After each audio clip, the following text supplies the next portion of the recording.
آپ رمضان میں زکات دیتے ہیں، ٹھیک ہے، بہت سے لوگ انگریزی حساب سے زکات دیتے ہیں، بھائی کوئی سروس کرتے ہیں ان کو تنخواہ، ان کا سال بھر کا حساب مارچ میں ہوتا ہے تو وہ مارچ زکات کے لیے کوئی رمضان کا مہینہ شرط تھوڑی ہے، سال میں ایک بار زکات فرض ہے، سال میں ایک بار جب زکات فرض ہے تو سن لیجئے، سال میں ایک بار زکات فرض ہے وہ عربی مہینے کے حساب سے، اب آپ انگریزی مہینے کے حساب سے زکات دیں گے تو کتنی دیں گے؟ زکات بہت اہم مسئلہ ہے، 1 روپیہ بھی آپ ماریں گے تو پھنس گئے۔ زکات آپ مارچ میں دے رہے ہیں، ہر سال مارچ میں دیتے ہیں، تو عربی سال ہوتا ہے 355 دن کا اور انگریزی سال ہوتا ہے 365 دن کا، 10 دن بڑھ گئے۔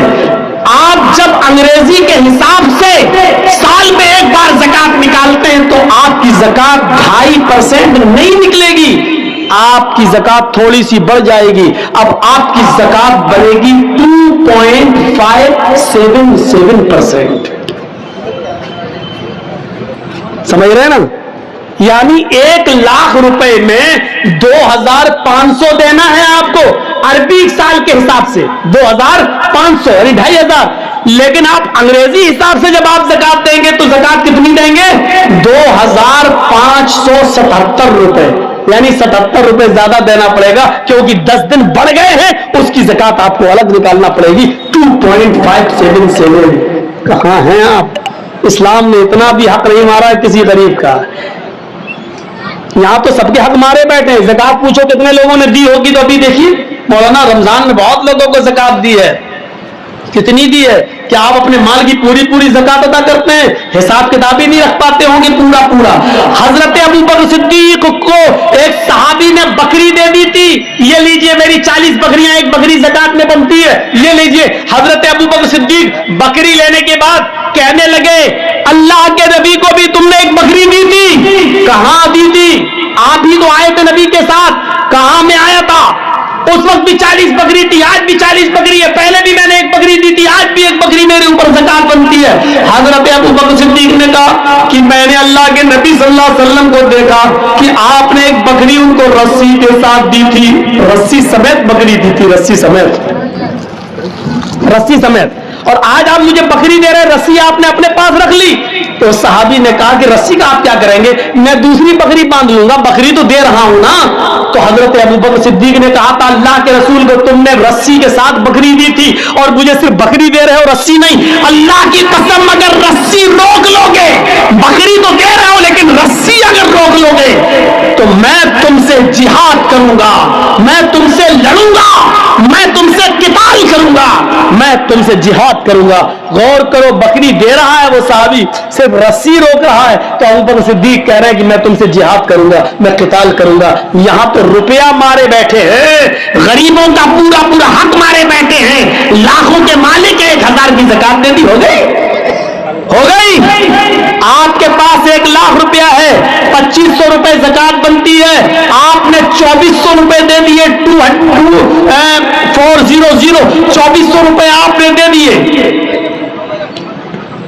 2,400 2,400 روپے آپ نے دے دیے، 100 روپے روک لیا یا نہیں دیا، آپ کی 2,400 روپے کی زکات بیکار، آپ نے غریبوں کا حق مارا ہے۔ میرے بھائیوں، وہ 100 روپے بھی آپ سے لیے جائیں گے اور غریب کو دیے جائیں گے۔ اسلام غریب کا حق نہیں مارتا ہے۔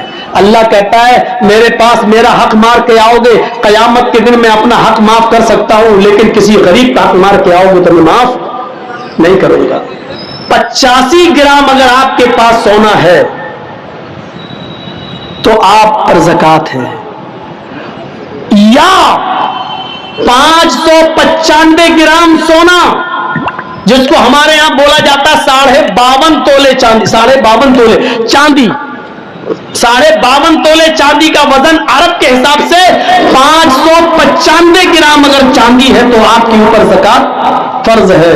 595 گرام چاندی نہیں ہے، لیکن 595 گرام چاندی کے برابر آپ کے پاس قیمت ہے، پیسہ ہے، اور آپ اس پیسے کے مالک ہیں، اور اس کے اوپر 1 سال گزر چکی ہے تو اس کے اوپر زکات ہے، 2.5% آپ کو دینا پڑے گی۔ یہ ایک سسٹم بنا دیا ہے۔ 85 ग्राम।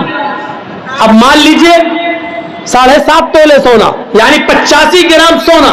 मान लीजिए कि जर्जीस साहब की बीवी गई और एक सोने का हार खरीद के लाई और उसने कहा 85 ग्राम यानी 7.5 तोले का मुझे हार दे दीजिए और पैसे दे के चली आई। लेकिन ये 85 ग्राम सोने का हार 21 कैरेट सोने का है। सोने में वो होता है ना 24 कैरेट का है कि 22 कैरेट का है या 21 कैरेट का है, तो जिस सोने पर ज़कात है वो 24 कैरेट का सोना होना चाहिए, यानी प्योर 85 ग्राम सोना आपने खरीदा है और वो 24 कैरेट का है तो आपके ऊपर ज़कात है। आपने 85 ग्राम सोना खरीदा है लेकिन वो 21 कैरेट का है तो उसके ऊपर ज़कात नहीं बनेगी, क्योंकि उसको जब आप वजन करेंगे और जब उसके अंदर जो और धातु मिली हुई है उसको आप निकाल देंगे तो उस सोने का वजन जो ओरिजिनल सोना है वो 72 ग्राम रह जाएगा। वो 72 ग्राम रह जाएगा, 85 ग्राम नहीं रहेगा, क्योंकि 21 कैरेट का अगर 85 ग्राम सोना है तो 24 कैरेट के हिसाब से वो 72 ग्राम सोना बनता है। तो 72 ग्राम सोने पर ज़कात ही नहीं है, ओरिजिनल सोना होना चाहिए आपके ऊपर, पर आपके पास 85 ग्राम। एक बात और याद रखिएगा, नमाज में और रोजे में कुछ कमियां हो जाएं तो कयामत के दिन अल्लाह माफ कर सकता है, लेकिन किसी का हक मारा होगा। हमारे इटावा में एक आदमी वुजू बना रहा था, मैं मस्जिद में वुजू बना रहा था, तो एक रोजे की हालत में तो एक नौजवान था, कुल्ला करते के वक्त वुजू बनाने के बाद हमसे कहने लगा, मौलाना एक मसला बताओ। मैंने कहा जी बोलिए। ये वुजू करते हैं जो कुल्ला करते हैं ना, कुल्ला किया तो ये पानी थोड़ा सा चिपक जाता है जबान में। भाई कुल्ला करेंगे ऐसे तो करेंगे तो अब पानी तो जबान में थोड़ा सा लग ही जाएगा ना, ऐसे तो कोई नहीं करता है। पानी को थूक रहा हो तो पानी जबान में लग जाता है। अगर वो पानी किसी तरीके से हलक के अंदर पहुंच जाए, पानी का कतरा, वुजू बनाते वक्त जो पानी जबान पे रह जाता है वो कतरा बन के अगर हलक के नीचे चला जाए तो क्या उससे रोजे पर कोई फर्क पड़ेगा? मैंने कहा तुमने मसला बहुत अच्छा पूछा, मैं कल जुमे के खुतबे में इस मसले को बताऊंगा ताकि सबको मालूम हो जाए। कहने अभी मुझे बता दीजिए। मैंने कहा यार तुम्हें बताऊंगा तो मैं अकेले मालूम होगा, तुमने बहुत अच्छा मसला पूछा, कल जुमे का खुतबा मैं शाही जामा मस्जिद में खुतबा दूंगा तो तुम्हें बता दूंगा। कहने ठीक है। अगली सब में बैठा था वो आदमी, मैंने पूरे दिन भर उसका बायोडाटा तलाश किया कि बड़ा मुत्तकी आदमी है, बड़ा परहेजगार आदमी है, बड़ा नेक आदमी है, इतनी भी सी बात पूछ रहा है तो इसका बायोडाटा देखें कि कौन है क्या है। तो उसका बायोडाटा मिला तो बहुत कुछ मिला। तो मैंने जुमे के खुतबे में ये बात कही कि आज उसका नाम नहीं दिया, मैंने कहा लोग आज हमसे ये मसला पूछते हैं कि वुजू बनाते वक्त अगर वुजू का बचा हुआ पानी जबान पे रह जाए और हलक के जरिए उसका कोई कतरा पेट में चला जाए तो रोजे में कोई फर्क पड़ता है? पानी के एक कतरे को हलक के जरिए पहुंच जाने पर उनको लगता है कि रोजे पर कोई फर्क पड़ता है या नहीं? ये मसला वो पूछते हैं जो अपनी बहनों का हक मारे बैठे हैं, अपनी बेटियों का हक मारे बैठे हैं जमीन और जायदाद में। जब उनकी जिंदगियों पर ना अपनी बहन और बेटियों का हक मारने से उनकी जिंदगियों पर कोई फर्क नहीं पड़ रहा है, ऐसे लोग ये मसला पूछते हैं कि पानी का एक कतरा अगर हलक के नीचे उतर जाए तो रोजे पे कोई फर्क पड़ेगा या नहीं पड़ेगा? कैसे मुत्तकी और परहेजगारी दिखाई दे रही है इस मसले के अंदर। लेकिन नतीजा क्या है? जब अंदर से उनकी जिंदगी देखी तो पता चला कि बाप के मरने के बाद वो बहनों को, यानी बाप की विरासत में से वो अपनी बहनों को हक नहीं दे रहा है और अपनी विरासत में अपनी बेटियों को हक नहीं दे रहा है। जो अपनी बेटियों का और अपनी बहनों का हक मारे बैठा है वो आदमी आज ये सवाल करता है कि पानी का कतरा अगर हलक के नीचे चला जाए तो रोजे पर कोई फर्क तो नहीं पड़ेगा। तसव्वुर करें,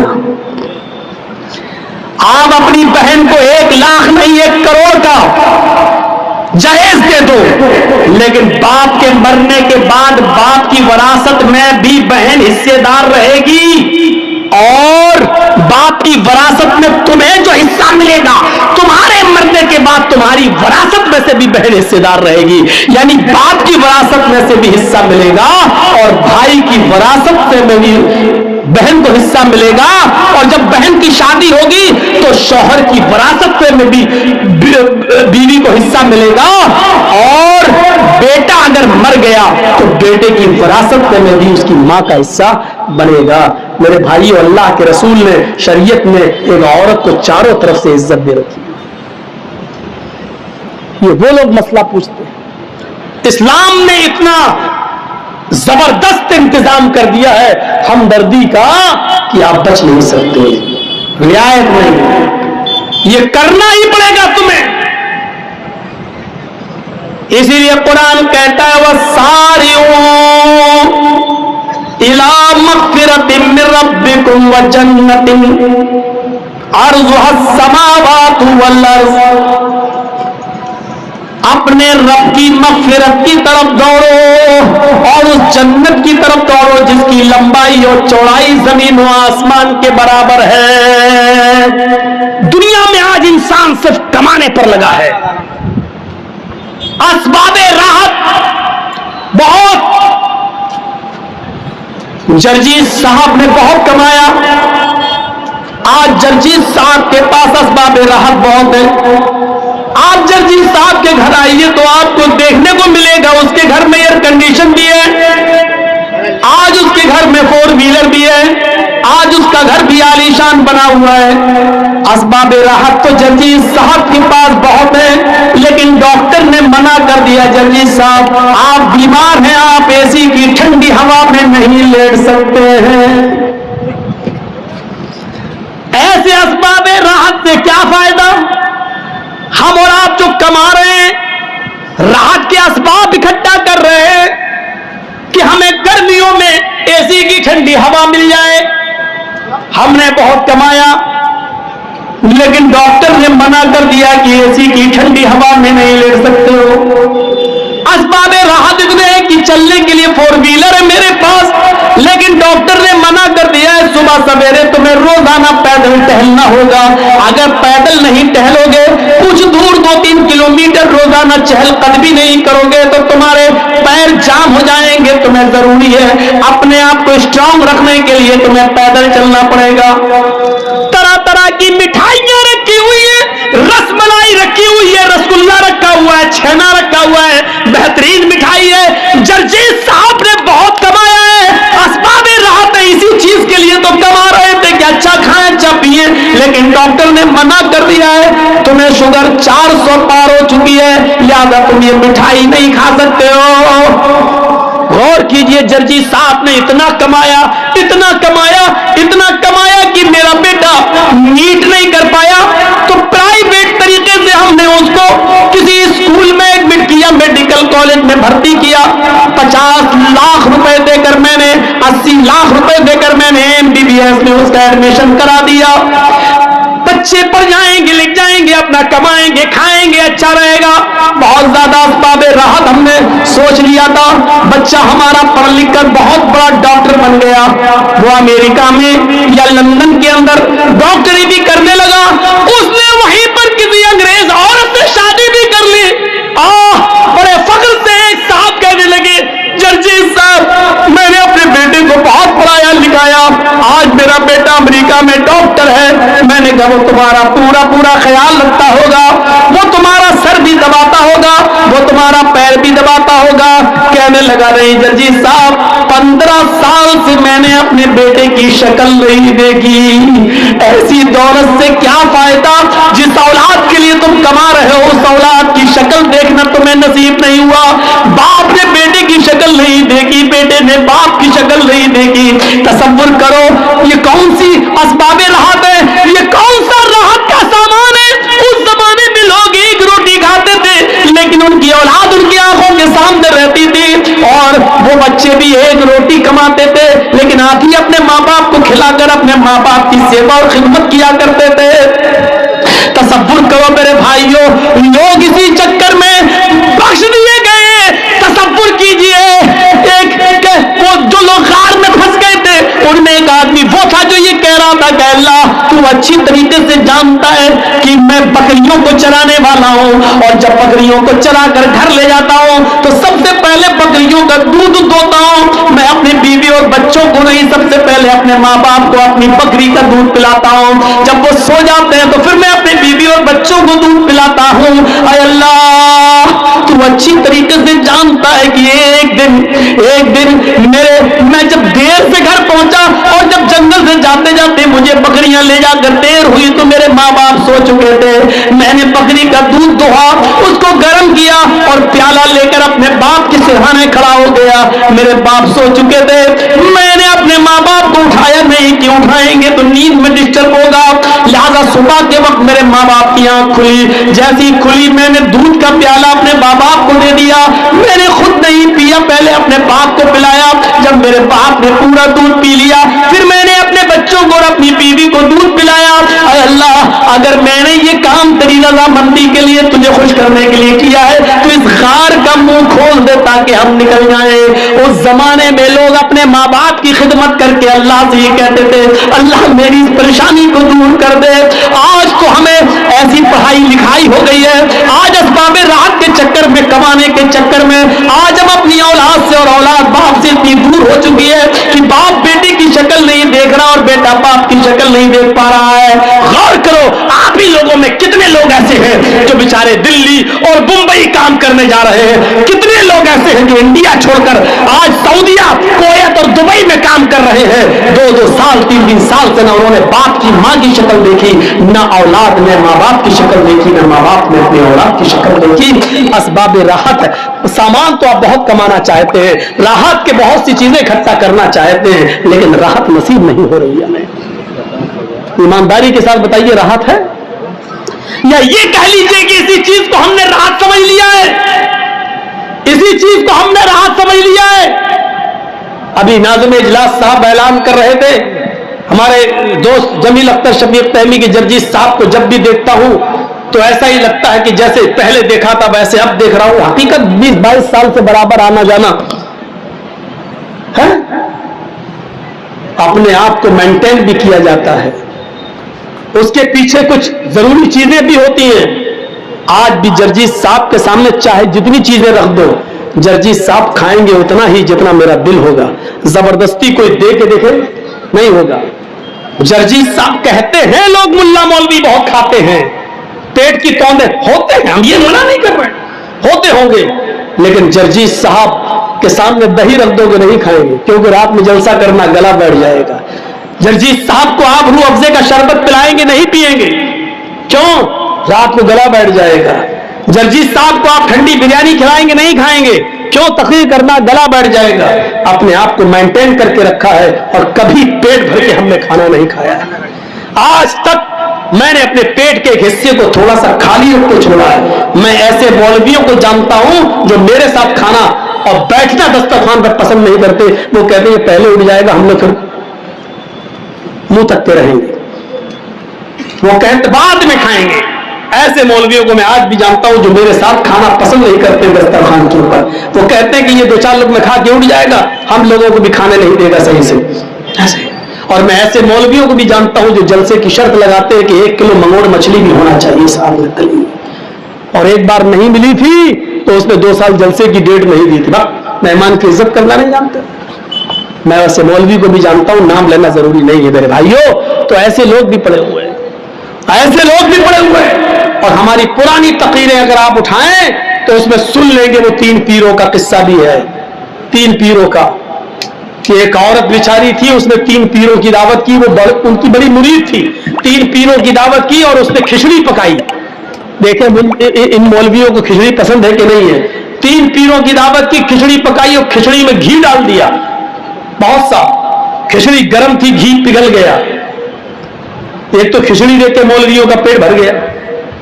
अब दोबारा जब घी देखा तो उसने सोचा चलो घी तो पड़ा हुआ, कम से कम एक सोचता ये घी मेरे पास आ जाए, दूसरा मौलवी सोचने लगा मेरे पास आ जाए, तीसरा सोचता मेरे पास आ जाए। तो मौलवियों के पास तो बड़े तिकड़म है। एक मौलवी ने उंगली डाल दी उसमें खिचड़ी में और लाइन बना दी ऐसे, और क्या मालूम है जन्नत में दूध की नहर कैसे बह रही होगी। तजरी मिन तहतिहा अल-अनहार, जन्नत में दूध की नहर ऐसे बह रही होगी। अब जब गड्ढा बन गया तो सारा घी बहता हुआ उसके पास चला आया। दूसरे ने कहा जन्नत में दूध की नहर उधर बह रही होगी, शहद की और शराब की नहरें इधर बह रही होंगी। उसने 2 उंगली डाली, और काइनानी तजरियानी मिन तहतिल अल-अनहार, दूध की और शराब और शहद की नहर इधर बह रही होगी। अब तीसरे ने सोचा ये भी ले गया, ये भी ले गया, बचा ही क्या, अब मुझे भी मिलना चाहिए। तो उसने ऐसा फार्मूला इस्तेमाल किया, उसने कहा अरे भाई इतनी जल्दी जन्नत जहन्नम पे आ गए हो, अभी तो कयामत भी नहीं आई। अरे कयामत आएगी, जमीन में भूकंप होगा, जलजला होगा, उसके बाद जन्नत और जहन्नम का मामला आएगा। और जब कयामत आएगी तो जमीन हिलेगी। जानते हो जमीन कैसे हिलेगी? उसने पूरी प्लेट उठाई, हो का इज़ा ज़ुलज़िलतिल अर्ज़ु ज़िलज़ालहा, घी चारों तरफ फैल गया। अब खाओ। और मौलवियों से तो कभी कोई जीत ही नहीं पाया। बेकार आप सर फोड़ते हैं मौलवी को बदनाम करने के लिए। कौवा और कबूतर वाला मेरा किस्सा सुन लेना, यूट्यूब पे पड़ा हुआ है। एक शिकारी के जाल में कौवा और कबूतर दोनों फंस गए। कौवा भी रो रहा है, कबूतर भी रो रहा है। तो कौवे ने गुस्से में कबूतर से कहा चुप, गुडुरगु करते करते दिमाग खराब कर दिया। कबूतर बोला कौवे से, तू भी तो काव काव काव काव कर रहा है। तो कौवा बोला मैं तो इसलिए रो रहा हूं क्योंकि मुझे, कौवा बोला मैं रो रहा हूं, और कबूतर मैं रो रहा हूं शिकारी हमें काट के ना खा जाए। तो कबूतर बोला अबे तू क्यों रो रहा है, तुझसे ज्यादा परेशान तो हम हैं। अरे मैं तो हलाल हूं, ये शिकारी मुझे जाल से निकालेगा और काटेगा और खा जाएगा, मुझे तो कटना ही कटना है, तू क्यों रो रहा है कमीने, तू क्यों काम काम काम करके मुझे परेशान कर रहा है। तो कौवा बोला तुम ज्यादा परेशान नहीं हो, मैं तुमसे ज्यादा परेशान हूं, तुम्हें तो कटना ही कटना है, तुम्हें तो कन्फर्म है, लेकिन हम तुमसे भी ज्यादा परेशान हैं। कहा क्यों, तुम तो हराम हो। कबूतर ने कहा अरे हराम तो है, लेकिन ये जाल जिसमें हम फंसे हैं ये किसी जाहिल का नहीं है, जिस जाल में हम फंसे ये मौलवी का जाल है। तो कबूतर ने कहा मौलवी का जाल है तो क्या हुआ। कबूतर ने कहा इस मौलवी का कोई भरोसा नहीं, कब हलाल का फतवा देकर हमको भी काट के खा जाए, मेरी जान तुमसे भी ज्यादा अटकी हुई है। मौलवियों से कौवे और कबूतर भी परेशान है, इसलिए मौलवी हारता नहीं है। बहुत से रास्ते होते हैं इसके पास, बहुत से रास्ते। अल्लाह रब्बुल आलमीन हमें अपने बनाए हुए रास्तों से बचाए और शरीयत पर चलने की तौफीक अता फरमाए। तो मेरे प्यारे साथियों, असबाबे राहत कम हो लेकिन सुकून हो हमारी जिंदगी के अंदर। ऐसी औलाद से क्या फायदा जिसने 15 साल से बेटे की शक्ल नहीं देखी। मुझे अली मियां नदवी ने लखनऊ में एक वाकया बयान किया था। मेरे भाइयों, अल्लाह अली मियां नदवी को जन्नत नसीब फरमाए, उनके गुनाहों को माफ फरमाए। बड़ी शख्सियत गुजरे हैं। अली मियां नदवी ने एक वाकया बयान किया। उनके जलसे में जब इज्तिमा था तो बहुत से लोग दूर दूर से आए हुए थे, औरतें भी आई हुई थी। जलसे तो रात के 12 बजे खत्म होना था, लेकिन जलसा रात के 12 बजे खत्म नहीं होना था। लेकिन एक औरत जो दूर से आई थी बस में बैठकर, उसका दिमाग जलसे में नहीं लग रहा है, वो कई बातें सोच रही है। एक औरत ने उससे पूछा बहन तुम्हें क्या परेशानी है, तुम किसी मौलाना की तकरीर गौर से नहीं सुन रही हो, तुम्हें कुछ प्रॉब्लम है। उसने करने फिर वो परेशान नजर आई। थोड़ी देर के बाद 2-4 औरतों ने पूछा बहन तुम्हें क्या परेशानी है। कहा ये जलसा कब खत्म होगा। कहा वो तो 12 बजे जलसा खत्म हो जाएगा। अच्छा ठीक है, तुम्हें परेशानी क्या, कोई बुखार है, पेट में दर्द है, कोई प्रॉब्लम हो तो बताओ। उसने कहा नहीं, प्रॉब्लम यह है कि मैं अपना छोटा सा बच्चा घर पे छोड़ के आई हूं, अकेला है। तो कहा घर पे कोई नहीं है। कहा नहीं, उसकी दादी है यानी मेरी सास वहां सो रही है, लेकिन वो आंखों से नाबीना है। कहा कोई बात नहीं, बच्चा तो आपका कितने साल का है। कहा 2 साल का बच्चा है। कहा माशाल्लाह बच्चा बड़ा है, अपने आप पेशाब करने जा सकता, उड़ सकता, उसकी दादी उसको सुला देगी, कोई दिक्कत की बात नहीं। कहा मेरी बहन बात दरअसल यह है कि मैं माचिस मैच बॉक्स अपने तकिए के नीचे छोड़ आई हूं, رات میں کبھی کبھی لائٹ چلی جاتی تھی تو میں چراغ جلا لیتی تھی، اس لیے وہ میچ باکس، وہ ماچس کی تیلی میں نے تکیے کے نیچے رکھ دی تھی ماچس۔ مجھے ڈر ہے کہ رات کی تاریکی میں کہیں بچہ اٹھ نہ جائے اور کھیلتے ہوئے کہیں وہ ماچس کی تیلی نہ جلا لے، اور جلتی ہوئی وہ ماچس کا ٹکڑا کہیں بستر پہ نہ گر جائے، پورا کا پورا بستر جلنے کے بعد گھر میں بھی آگ نہ لگ جائے اور اس سے میرا بچہ جل کر راکھ نہ ہو جائے۔ ان عورتوں نے کہا تم کیا کیا سوچ رہی ہو، چپ رہو، بچہ بڑا ہے، رات میں جب سو جاتا ہے تو پھر اکثر بچے صبح ہی اٹھتے ہیں، رات کی پہلی نیند ہے، گہری نیند میں سو رہا ہوگا، یہ بری خیالات تم اپنے دماغ سے نکالو اور چلو تقریر شروع، 12 بجے جلسہ ختم ہو جائے گا۔ اس عورت نے کہا کہ تم ٹھیک ہی کہہ رہی ہو، اور تم ایسا اس لیے بول رہی ہو کیونکہ وہ تمہارا بچہ نہیں ہے، اور میں ایسا اس لیے سوچ رہی ہوں کیونکہ وہ میرا بیٹا ہے، میرا بچہ ہے، مجھے اپنے بچے کا جو تجربہ ہے وہ میں جانتی ہوں، اپنے بچے کے حالات سے میں واقف ہوں، تم نہیں۔ بہرحال جلسہ رات کے 12 بجے ختم ہوتا ہے، بسیں اپنے اپنے علاقوں میں جانے لگتی ہیں، وہ عورت بھی جس بس میں بیٹھ کر آئی تھی وہ بھی جانے لگتی ہے، ڈرائیور سے کہہ رہی ہے کہ ذرا جلدی چلو۔ ڈرائیور نے بس تھوڑی سی تیز اسپیڈ میں چلائی، لیکن جب یہ عورت گھر پہنچتی ہے اس کے دماغ میں جو تصورات تھے وہ تصورات ویسے ہی کہ ویسے جو یہ سوچ رہی تھی ویسے کہ ویسے پورے ہوتے چلے گئے۔ یہ عورت جب گھر پہنچتی ہے تو کیا دیکھتی ہے کہ بچہ رات میں آنکھ کھول چکا ہے، بچے نے ماچس تکیے کے نیچے سے نکال بھی لیے، بچہ ماچس جلا بھی چکا ہے، ماچس کی چلتی ہوئی تیلی بستر پہ گر بھی چکی ہے، اس بستر میں آگ بھی لگ چکی ہے، اور اس بستر پہ میری ساس اور وہ چھوٹا سا بچہ دونوں چل کر راکھ بھی ہو چکے ہیں، اور گھر بھی چل کر راکھ ہو چکا ہے۔ میرے بھائیوں، میں کہنا یہ چاہتا ہوں کہ ایک رات کے لیے بستر پر ماں نے اپنے بچے کو چھوڑا تو جل سے بھی اس کو چین نہیں مل رہا ہے، رات میں اس کو سکون نہیں مل رہا ہے کہ میرا بیٹا کہیں آگ نہ لگا لے، ماچس سے کہیں کھلواڑ کرتے کرتے کہیں ماچس کو جلا نہ لے اور اس سے اپنے آپ کو جلا نہ لے۔ ماں کی رات بیکار ہو گئی، تڑپنے لگی، اس کے دماغ میں کسی مولوی کی تقریر نہیں بیٹھ رہی ہے، اس کا ذہن بچے کی طرف لگا ہوا ہے۔ میرے ساتھیوں، میں تمہیں یہ بتانا چاہتا ہوں، قرآن نے کہا ہے جتنا تم دنیا کی آگ سے اپنے بچے کو بچانے کی فکر کرتے ہو، قُوْا أَنفُسَكُمْ وَأَهْلِيكُمْ نَارًا، اس سے کہیں زیادہ تم اپنے بال بچوں کو جہنم کی آگ سے بچاؤ۔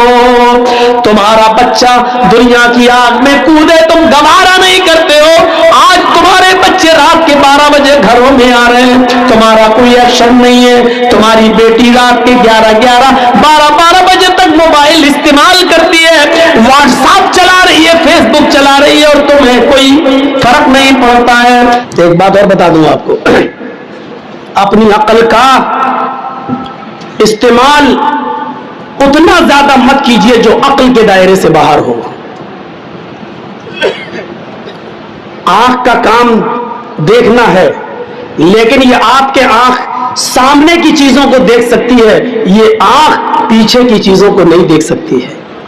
اب آپ کہیں کہ اس آنکھ کا کیا کام ہے جو سامنے کی چیز کو دیکھ رہی، پیچھے دکھی میرا بیکار ہے۔ کان کا کام سننے کا ہے، آپ یہاں بیٹھ کر میری آواز سن سکتے ہیں، لیکن 2 کلومیٹر دور جب آپ چلے جائیں اور مائک بھی نہ ہو تب آپ کا کان میری آواز نہیں سن سکتا بغیر کسی آلے کے۔ اب یہ مت کہنا موبائل میں تو لندن بھی سن لیتے ہیں لوگ بغیر کسی آلے کے۔ اب آپ یہ کہیں کہ مجھے تو یار 5 کلومیٹر دور کی آواز ہی نہیں سنائی دے رہی ہے، کوئی آدمی چلا رہا ہے مجھے سنائی نہیں دے رہا، یہ کان بیکار ہے۔ کان سے اتنا ہی کام لو جتنا کان کے بس میں ہے، آنکھ سے اتنا ہی کام لو جتنا آنکھ کا دائرہ ہے، عقل سے اتنا ہی کام لو جتنا عقل کا دائرہ ہے۔ ہم عقل سے کچھ زیادہ ہی کام لینے لگے ہیں، ایسا کیوں ہو گیا ہے؟ یہ آپ کا کام نہیں ہے۔ اسلام نے ایک مرد کو 4 عورت رکھنے کی اجازت دے دی، لیکن ایک عورت کو 4 مرد رکھنے کی اجازت نہیں دی. اب آپ سوچو ایسا کیوں؟ یہ آپ کی عقل کا دائرہ نہیں ہے. آپ اس عقل سے اس حد تک مت سوچئے. سوچیں گے تو سمجھ لو کہ آپ اپنی آنکھ سے پیچھے کو چیزوں کو دیکھنے کا کام کر رہے ہیں جو نہیں دیکھ سکتے ہیں آپ. اللہ کے نبی نے فرمایا جب بچہ ماں کے پیٹ سے پیدا ہو، لڑکا ہے اور لڑکی دو ہی ہوتا ہے، لڑکا یا لڑکی، اگر بچہ پیشاب کر دے تو بچے کے لڑکے کے پیشاب کی جگہ پر پانی کا چھینٹا مارا جائے گا، لیکن لڑکی اگر آپ کے بیڈ پر یا بستر پر یا کپڑے پر پیشاب کر دے تو لڑکی کے پیشاب کو دھویا جائے گا. لڑکے کے پیشاب پر چھینٹے مارے جائیں اور لڑکی کا پیشاب دھویا جائے. ایسا کیوں ہے؟ اب آپ اس کے پیچھے پڑ جائیں گے تو آپ اپنی عقل سے اتنا کام لینا چاہتے جو آپ کی عقل کے دائرے میں نہیں ہے. اللہ کے نبی نے فرمایا جب موزوں پر مسح کرو تو اس کے اوپر کے حصے پر مسح کرو، جبکہ عقل یہ کہتی ہے کہ گندگی نیچے لگتی ہے. آپ زمین پر چلیں گے تو مٹی یا ناپاکی نیچے لگے گی، تو قاعدے سے مسح نیچے کرنا چاہیے، ایسے ایسے پانی لے کے ایسے، تاکہ نیچے کا حصہ پاک ہو جائے. لیکن اللہ کے رسول نے نیچے نہیں بلکہ اوپر مسح کرنے کا حکم دیا ہے. اوپر عقل کہتی ہے نیچے، لیکن ہمیں اوپر کرنا ہے. ایسا کیوں حکم دیا؟ یہ آپ جو چیز سوچ رہے ہو وہ آپ عقل سے اس کے دائرے سے زیادہ کام لے رہے ہو جو آپ کی عقل کا دائرہ نہیں ہے. اگر دنیا میں دو ہی ہر آدمی کے عقل پر آدمی چلنے لگے تو معاف کیجئے گا آپ کی عقل کچھ اور کہے گی اور میری عقل کچھ اور کہے گی. اور اسی عقل کا لوگوں نے ناجائز فائدہ اٹھایا. تو آج دیکھ لیجئے برطانیہ میں اور امریکہ میں انہوں نے کہا اس میں عقلی طور پر کوئی برائی نظر نہیں آتی کہ لڑکے لڑکوں کے ساتھ ریلیشن شپ میں رہیں اور لڑکیاں لڑکیوں کے ساتھ ریلیشن شپ میں رہیں. برطانیہ اور امریکہ میں باقاعدہ لڑکے لڑکوں کے ساتھ شادی کر کے رہ رہے ہیں اور لڑکیاں لڑکیوں کے ساتھ شادی کر کے رہ رہی ہیں باقاعدہ. انہوں نے کہا اس میں عقلی طور پر کیا برائی؟ اگر کوئی لڑکا کسی لڑکے کے ساتھ رہنا چاہتا ہے تو عقلی طور پر کوئی برائی نہیں. اگر کوئی لڑکی کسی لڑکی کے ساتھ رہنا چاہے تو عقلی طور پر اس میں کوئی برائی نظر نہیں آتی ہے. یہ عقل کا ناجائز فائدہ اٹھایا گیا ہے، یا یوں کہہ لیا جائے کہ اپنی عقل کو اس کے دائرے سے بڑھا کر اس کے اوپر بوجھ ڈال دیا گیا ہے جو عقل کا کام نہیں تھا، لیکن انہوں نے اپنی عقل کا ناجائز استعمال کیا. تو یہ ایسی چیزیں، ورنہ آپ کے سپریم کورٹ کے اندر بھی یہ چیز پاس ہو چکی ہے بھارت کے اندر سے کہ اگر آپ کی بیوی بھی آپ کی مرضی کے مطابق اگر آپ کے بستر پر نہیں سوتی ہے تو آپ اس کو زبردستی اس کے ساتھ ہم بستری نہیں کر سکتے ہیں. اگر آپ نے زبردستی اپنی بیوی کے ساتھ ہم بستری کی تو یہ بھی ریپ مانا جائے گا. یہ آپ کے بھارت کے قانون کا ایک حصہ ہے، سپریم کورٹ کا ایک حصہ ہے. آپ کے بھارت کے سپریم کورٹ کا ایک قانون یہ بھی ہے کہ اگر آپ کی بیوی ہے، آپ نے کانٹیکٹ کیا ہے، آپ اس کے شریر کے مکمل مالک نہیں ہیں، اگر وہ اپنی مرضی سے آپ کی بیوی ہوتے ہوئے بھی اگر کئی لوگوں کے ساتھ ریلیشن رکھنا چاہے تو آپ اس کے اوپر کیس نہیں کر سکتے ہیں کیونکہ اس کا جسم ہے، اس کی مرضی ہے. تو آپ کی بیوی ہے ضرور، آپ اس سے فائدہ اٹھائیں گے، لیکن اگر وہ کسی دوسرے کے ساتھ بھی اگر اپنے سمبند بنانا چاہے تو کوئی جرم نہیں ہے کیونکہ وہ آزاد ہے. میرے بھائیوں، یہ اسی عقل کا نتیجہ ہے کہ لوگوں نے اس عقل سے اتنا کام لے لیا ہے جو اس عقل کا دائرہ نہیں ہے. آنکھ سے ہم یہاں بیٹھے بیٹھے ہم دیوار کی چیزیں دیکھنا چاہتے ہیں، یہاں بیٹھے بیٹھے ہم کلکتہ کے کیا ہو رہا وہ دیکھنا چاہتے ہیں. یہ آنکھ کے دائرے سے باہر ہے. ہم یہاں بیٹھے بیٹھے پاکپور ریلوے اسٹیشن پر کلیوں کی آواز سننا چاہتے ہیں جو ہمارے کان کے دائرے سے باہر ہے. اسی طریقے سے یہ عقل کا ناجائز فائدہ ہے. اور عقل کو اگر آزاد چھوڑ دیا جائے تو معاف کیجئے گا، میں بہت ہی واضح لفظوں میں کہہ دینا چاہتا ہوں، غور سے سنیے گا. اگر عقل کو آزاد چھوڑ دیا جائے تو میں پوچھنا چاہتا ہوں کہ پھر ایک بہن کے ساتھ نکاح کرنے میں اور بیٹی کے ساتھ شادی کرنے میں کیا ہو رہا ہے؟ مجھے بتائیے، عقلی طور پر بتائیے کیا برائی ہے. بلکہ میں تو یہ کہتا ہوں کہ آپ کی بہن بڑی خوبصورت ہے، जज्बात को समझते भी हैं, आपने नाजो नखलों में पाला भी है, आप दौलतमंद भी हैं। अक्लमंदी तो ये कहती है कि आप अपनी बहन के और अपनी बेटी के ज्यादा मुस्तहिक है कि आप उसके साथ निकाह करें। ये कौन सी अक्लमंदी है कि अपने घर की दौलत को आप किसी दूसरे के हवाले कर दें और दूसरे की सड़ी हुई दौलत को आप अपने घर में ले आए और अपने घर की महारानी बना लें? ये कौन सी अक्लमंदी है?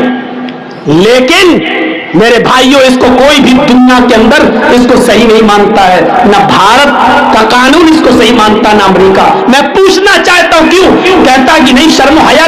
ये आप कितनी भी चीजें कह लें, समाज सोसाइटी की दुहाई दे दें, माफ कीजिएगा, आप ये सिर्फ समाज और सोसाइटी की दुहाई दे सकते हैं, लेकिन मुझे ये बताइए अकली तौर पर इसमें क्या बुराई है? जो काम हमारी बहन के साथ हमारा बहनोई करता है, वो काम क्या एक भाई नहीं कर सकता है? बच्चे पैदा वहां होंगे, क्या बच्चे पैदा इस घर में नहीं हो सकते? बल्कि हमें अपनी बहन और अपनी बेटी के मिजाज से हम ज्यादा वाकिफ हैं। हम जितना अच्छी तरीके से उसके साथ रह लेंगे, दूसरा नहीं रह पाएगा।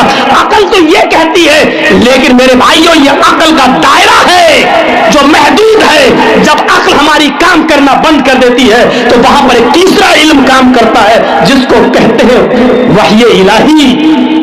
वही इलाही की जरूरत वही पड़ती है जहां हमारी अक्ल का दायरा खत्म हो जाता है।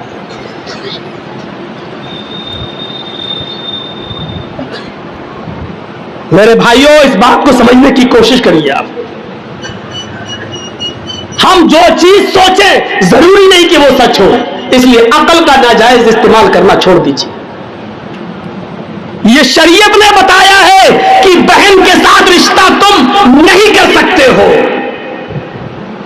ये शरीयत ने बताया है, वही इलाही ने बताया है कि बेटी के साथ निकाह करना हराम है। ये शरीयत ने बताया है कि मां के साथ निकाह करना हराम है। ये वही इलाही तय करती है कि तुम खाला के साथ निकाह नहीं कर सकते हो। ये वही इलाही तय करती है कि तुम फूफी के साथ निकाह नहीं कर सकते हो। अकली तौर पर कोई बुराई नहीं है, लेकिन अकल का एक दायरा है, और जहां अकल का दायरा खत्म हो जाता है, वहीं पर फिर एक तीसरा इल्म काम आता है, और उस इल्म का नाम है वही इलाही। इसलिए इस दुनिया को एक तीसरे इल्म की जरूरत है, वही इलाही की। दुनिया का निजाम अगर अपनी अपनी अकलों से चलाओगे तो हर इंसान की अकल एक दूसरे से अलग है, एक दूसरे से अलग है। एक ये कहेगा, दूसरा वो कहेगा।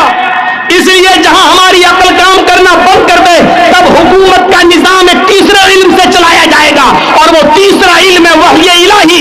फिर वो शरई निजाम है।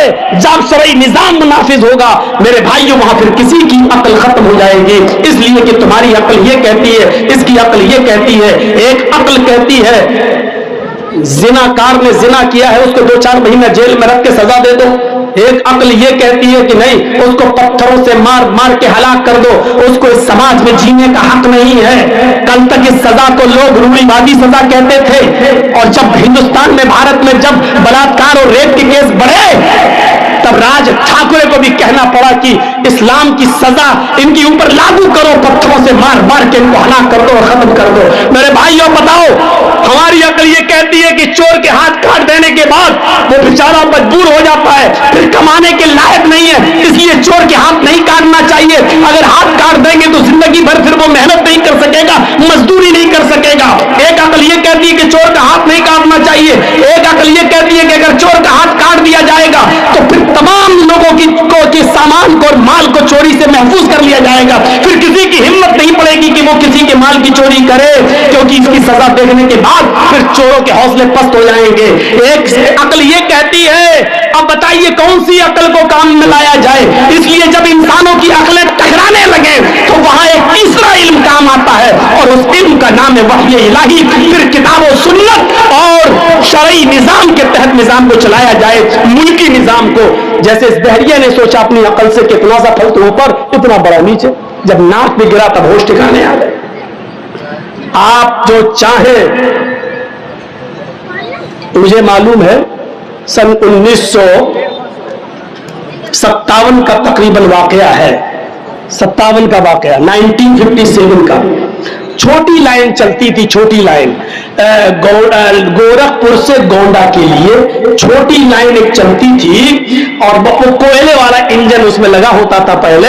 तो जब उसमें गाड़ियां, एक ट्रेन, उसका ड्राइवर है मोहम्मद कासिम नाम का, सुनिए, मोहम्मद कासिम नाम का ड्राइवर गाड़ी ट्रेन चला रहा है। और जब ट्रेन गोरखपुर से बढ़नी और बढ़नी को क्रॉस करते हुए जब वो कौवापुर स्टेशन के पास से गुजरी और तुलसीपुर के पास एक पुल था, उस पुल के पास को क्रॉस करने के बाद आगे बढ़ती है तो ट्रेन ड्राइवर ने, मोहम्मद कासिम ने देखा कि 17-18 साल की एक लड़की दौड़ती हुई चली आ रही है और वो ट्रेन की पटरी के नीचे आकर लेट गई है, खुदकुशी करना चाहती है। ट्रेन के ड्राइवर ने हैवी ब्रेक लगाए, कोशिश की कि ट्रेन को रोके, लेकिन चूंकि वो ज्यादा दूर नहीं थी लड़की, इसलिए डर था कि हम ब्रेक, एकदम तो ब्रेक लगेंगे नहीं, ब्रेक धीरे ही धीरे लगते हैं ट्रेन के, लेकिन उसने कोशिश करके ट्रेन के ब्रेक को लगाने की कोशिश की, हैवी ब्रेक लगाए और ब्रेक लगाने में वो कामयाब हुआ। जब उसने मुड़ पीछे देखा तो क्या देखता है कि लड़की में और ट्रेन के पहिए में सिर्फ एक बालिश्त का, एक बित्ते का फर्क है। लड़की ट्रेन के पहिए के नीचे है लेकिन एक बालिश्त रह गई है। अगर एक बालिश्त और गाड़ी आगे बढ़ जाती तो लड़की के ऊपर चढ़ जाती। ठंडी सांस लेके लड़की बच गई। ट्रेन का ड्राइवर नीचे उतरता है, इतने में खेत में काम करने वाले लोग उस लड़की को बचाने के लिए जब दौड़ते हैं तो ट्रेन के ड्राइवर के साथ साथ लोग वहां जमा